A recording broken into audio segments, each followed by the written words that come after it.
Today I am going to teach you an easy way to remember IP address classes, that is to derive this IP address classes start in a very easy way. This IP address classes start can be derived from a number, and the number is 128. We can derive the IP address classes start from this number, that is 128. Now let's do it.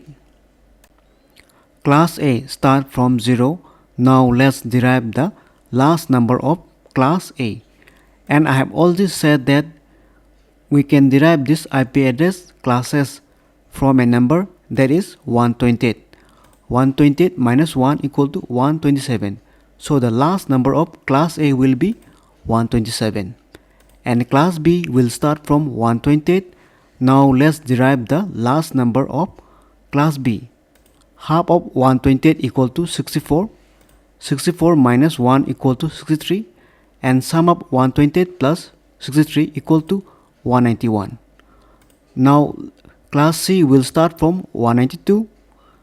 Half of 64 equal to 32. 32 minus 1 equal to 31. Sum of 192 plus 31 equal to 223. And class D will start from 224. Half of 32 equal to 16. 16 minus 1 equal to 15. 224 plus 15 equal to 239. And class E will start from 240.